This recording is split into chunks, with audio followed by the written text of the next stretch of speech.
नमस्कार दोस्तों, स्वागत है आप सभी का एक बार फिर से आपके अपने यूट्यूब चैनल एक्सीलेंस एकेडमी में।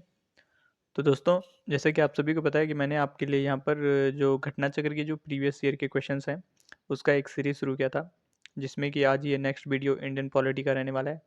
तो दोस्तों, आज हम यहाँ पर कुछ प्रश्न देखेंगे। तो आइए दोस्तों देखते हैं आज का जो पहला प्रश्न है, वो है कि भारतीय संविधान में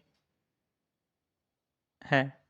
तो भारतीय संविधान में है कि यहाँ पे पूछा गया है, तो यहाँ पे अनुच्छेद की बात हो रही है कि ऑप्शन ए है आपका 300 अनुच्छेद है, ऑप्शन बी है 350 अनुच्छेद है, ऑप्शन सी है 400 से अधिक अनुच्छेद है, ऑप्शन डी है 500 अनुच्छेद हैं। तो इसका जो राइट आंसर हो जाएगा, ये हो जाएगा ऑप्शन नंबर सी, यानी 400 से अधिक अनुच्छेद हैं। तो भारतीय संविधान में 400 से अधिक अनुच्छेद यानी आर्टिकल्स हैं, और गणना की दृष्टि से वर्तमान में इनकी संख्या लगभग 465 पहुंच गई है। तो जो अगर हम इनकी काउंटिंग करें, तो ये जो है 465 से आसपास है, परंतु क्रमांक की दृष्टि से अभी भी 395 अनुच्छेद हैं। तो दोस्तों, यहाँ पर आपने कंफ्यूज नहीं होना है, क्योंकि यहाँ पर जो ये 465 जो कहा गया है, ये जब वहाँ पर सब क्लॉज जोड़ा जाता है तो उसके अकॉर्डिंग यहाँ पर बोला गया है।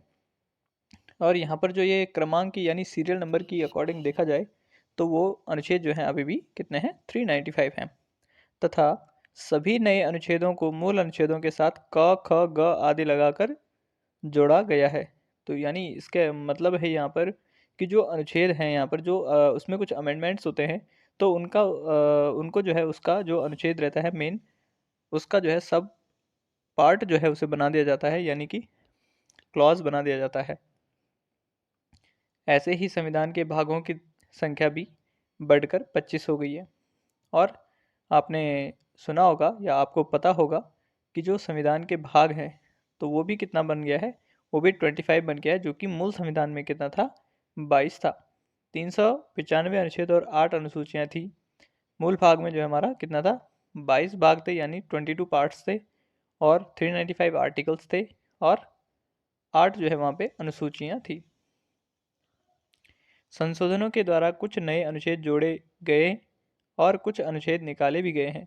तो संशोधन जब जब हमारे संविधान में किया गया है, तो उसमें क्या किया जाता है कि जो ऐसे आर्टिकल्स होते हैं जिनकी ज़रूरत नहीं लगती है, उनको हटा दिया जाता है, और जो नई अनुसूचियां हैं वो जोड़ दी जाती है या अनुच्छेद जोड़ दिए जाते हैं। और जो वर्तमान समय में जो हमारे इंडियन कॉन्स्टिट्यूशन में जो अनुसूचियां हैं, वो 8 से बढ़ाकर 12 की गई हैं, आप लोग अच्छे से जानते होंगे। नेक्स्ट क्वेश्चन आता है यहाँ पे कि भारतीय संविधान में आरंभ में कितने अनुच्छेद थे। तो ये वही क्वेश्चन पूछ लिया गया है दोबारा। ये भारतीय संविधान में अनुच्छेद कितने थे जब स्टार्टिंग में हमारा संविधान बना था। तो इसका जो राइट आंसर हो जाएगा वो जाएगा यहाँ पे ऑप्शन नंबर सी जो दिया गया है, 395। और ये आपका उत्तराखंड यूडीए और एलडीए यानी अपर डिवीज़न और लोअर डिवीज़न जो आपका एडमिनिस्ट्रेटिव सर्विसेज हैं, उसमें 2007 में पूछा गया है। नेक्स्ट क्वेश्चन आता है यहाँ पे कि वर्तमान में भारतीय संविधान में गणना की दृष्टि से कुल कितने अनुच्छेद और अनुसूचियां हैं। तो यहाँ पर पूछा गया है कि गणना की दृष्टि से जो है भारतीय संविधान में वर्तमान समय में कितने अनुच्छेद हैं और कितनी अनुसूचियां हैं। तो इसका जो राइट आंसर हो जाएगा वो हो जाएगा आपका कौन सा वाला, ये हो जाएगा 395 और 12 अनुसूची।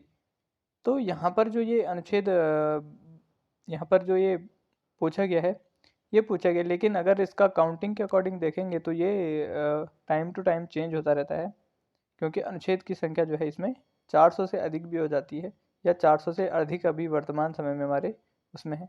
लेकिन यहाँ पर जो इसका आंसर हम देंगे इसको, तो वो हम देख लेंगे कौन सा वाला, 395 और 12 अनुसूचियाँ। तो ये आ जाएगा ऑप्शन बी जो है इसका सही हो जाएगा। नेक्स्ट आता है क्वेश्चन नंबर 4। भारतीय मूल संविधान में कितने भाग, अनुच्छेद और अनुसूचियां थी। तो यहाँ पर अब इसने जो है ये क्वेश्चन पूछ लिया है कि जो ये मूल संविधान था, इसमें कितने भाग और कितने अनुच्छेद और कितनी अनुसूचियां थी। तो ये आपको पता होगा। इसका जो राइट आंसर हो जाएगा वो हो जाएगा ऑप्शन नंबर ए, यानी भारतीय संविधान जो मूल संविधान जो था उसमें 22 भाग, 395 अनुच्छेद और 8 अनुसूचियां थी। और ये आपका झारखंड पीसीएस 2017 का क्वेश्चन है। नेक्स्ट क्वेश्चन आता है यहाँ पे क्वेश्चन नंबर 5, भारतीय संविधान में शामिल है। तो ये पूछ लिया गया है आपसे वही कि भारतीय संविधान में शामिल है, तो अनुच्छेद भी पूछा गया और भाग और अनुसूचियाँ भी पूछी गई है। तो इसका जो राइट आंसर हो जाएगा वो जाएगा ऑप्शन नंबर ए, यानी 395 अनुच्छेद, 22 भाग और 12 अनुसूचियाँ। नेक्स्ट जो क्वेश्चन है दोस्तों यहाँ पर क्वेश्चन नंबर 6, इसमें कहा गया है सूची फर्स्ट को सूची सेकंड से सुमेलित कीजिए तथा सूचियों के नीचे दिए गए कोड से सही उत्तर का चयन कीजिए या सही उत्तर चुनिए। तो यहाँ पर आपने जो है इसको फर्स्ट यानी जो आपका सूची फर्स्ट और सूची सेकंड है इसको मैच करना है। तो यहाँ पर सूची ए में नए राज्यों का गठन, तो यहाँ पर ये भाग पूछ लिए गए हैं कि कौन से भाग में किसका प्रावधान किया गया है। और नागरिकता ऑप्शन बी है, यहाँ पर सी है मौलिक अधिकार, डी है प्रशासनिक अधिकरण। तो इसका जो है मैचिंग अगर हम करेंगे तो यहाँ पर जो नए राज्यों का गठन है ये आपका भाग भारतीय संविधान का अनुच्छेद 3, तो यहाँ पर अनुच्छेद 3 में जो है नए राज्यों का गठन बताया गया है। और नागरिकता, तो ये नागरिकता का जो है प्रावधान यहाँ पर संविधान के भाग 2 में है। मौलिक अधिकार, तो ये आपको पता होगा कि भारतीय संविधान के भाग 3 में है। प्रशासनिक अधिकरण की स्थापना ये आपका भारतीय संविधान के अनुच्छेद 323 ए में है। तो इसका जो राइट आंसर हो जाएगा वो हो जाएगा ऑप्शन नंबर ए का हो जाएगा सेकंड, बी का हो जाएगा फर्स्ट, सी का हो जाएगा फोर्थ एंड डी का हो जाएगा थर्ड। तो ये आपका यूपी लोअर पीसीएस का क्वेश्चन है मेंस का 2015 का। यहाँ पर आप इसका एक्सप्लेनेशन भी देख सकते हैं कि नए राज्यों का गठन भारतीय संविधान का अनुच्छेद 3, नागरिकता भारतीय संविधान का संविधान का भाग 2, मौलिक अधिकार भारतीय संविधान का भाग 3, प्रशासनिक अधिकरण की स्थापना ये भारतीय संविधान के अनुच्छेद 323 का ए। नेक्स्ट क्वेश्चन आता है यहाँ पे, राष्ट्रपति की सिफारिश के बगैर कोई विधेयक जो कर लगाता है विधायिका में नहीं रखा जा सकता। यह प्रावधान भारत के संविधान के किस अनुच्छेद के अंतर्गत आता है। तो पहले आप क्वेश्चन को समझेंगे अच्छे से कि भारतीय राष्ट्रपति यानी राष्ट्रपति के सिफारिश के बगैर कोई विधेयक जो कर लगाता है विधायिका में नहीं रखा जा सकता। यह प्रावधान भारत के संविधान में किस अनुच्छेद के अंतर्गत आता है।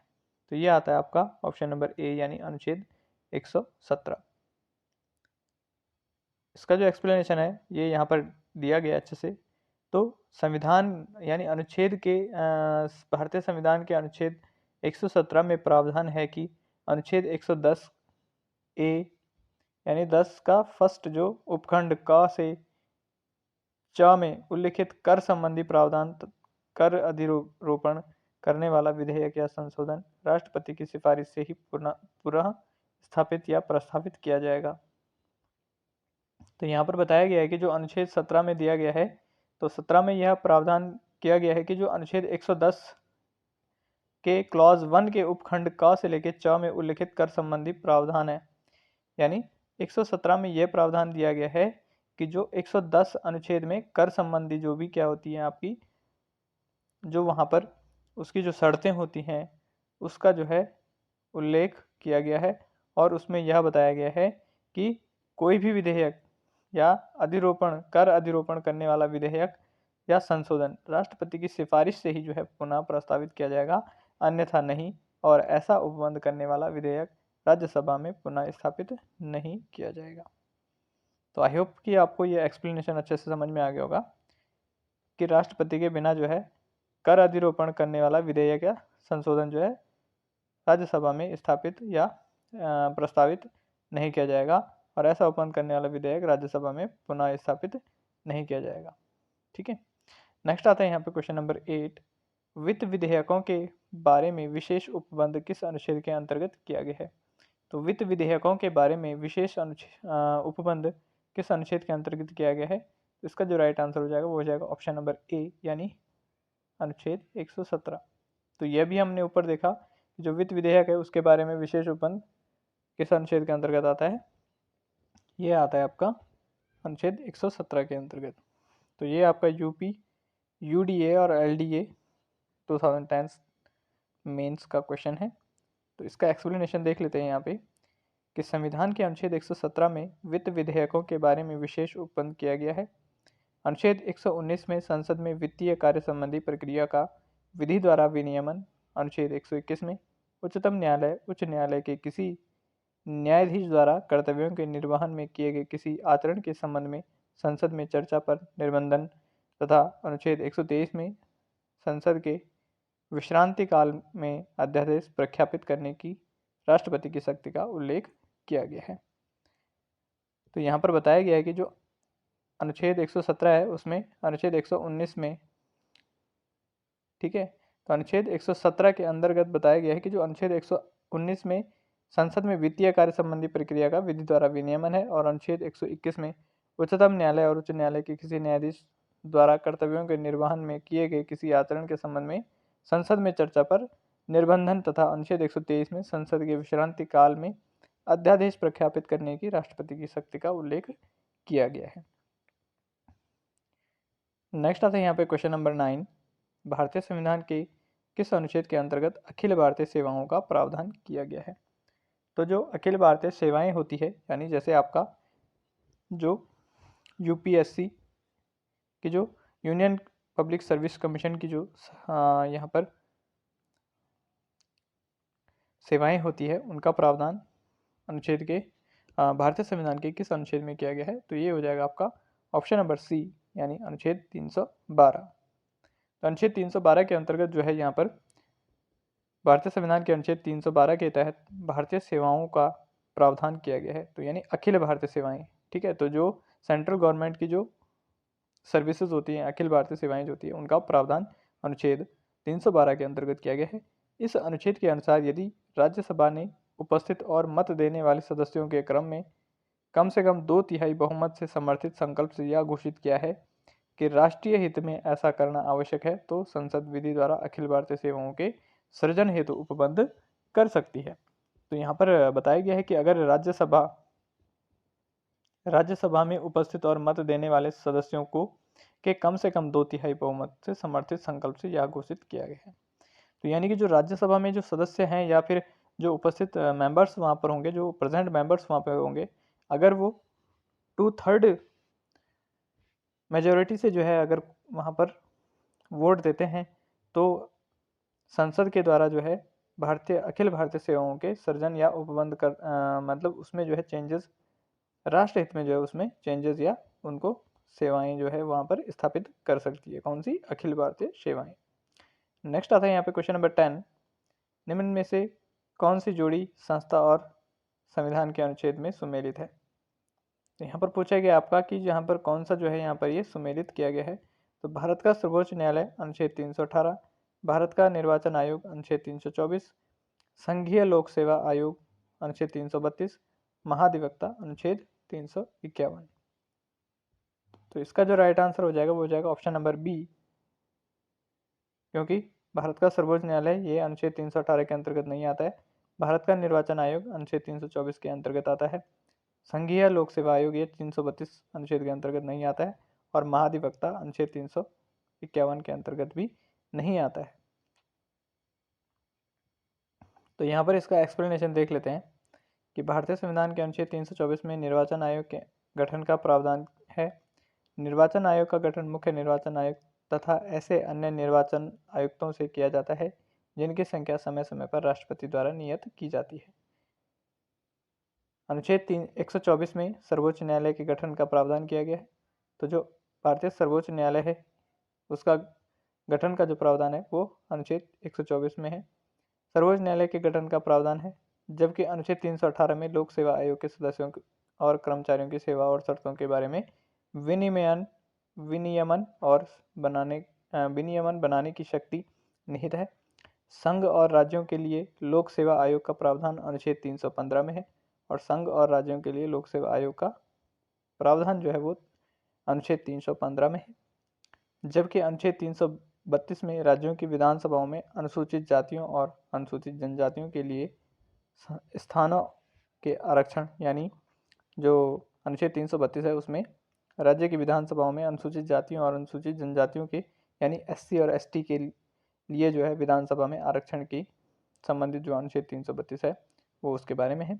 राज्य के महाधिवक्ता की नियुक्ति के संबंधी प्रावधान अनुच्छेद 165 में है। तो राज्य का जो महाधिवक्ता होता है यानी जिसको आप एडवोकेट जनरल जानते हैं, तो वो जो है उसका प्रावधान जो है अनुच्छेद 165 में है, जबकि अनुच्छेद 351 में हिंदी भाषा के विकास के लिए निर्देश दिए गए हैं। तो ये इसका सही आंसर हो जाएगा। तो ये थे दोस्तों आज के आपके कुछ क्वेश्चंस, और आई होप दोस्तों कि आपको वीडियो अच्छी लगी हो। अगर आपको वीडियो अच्छी लगी है तो वीडियो को लाइक करें, चैनल को सब्सक्राइब करें, साथ ही साथ बने रहें, अपना ध्यान रखें। Thank you friends.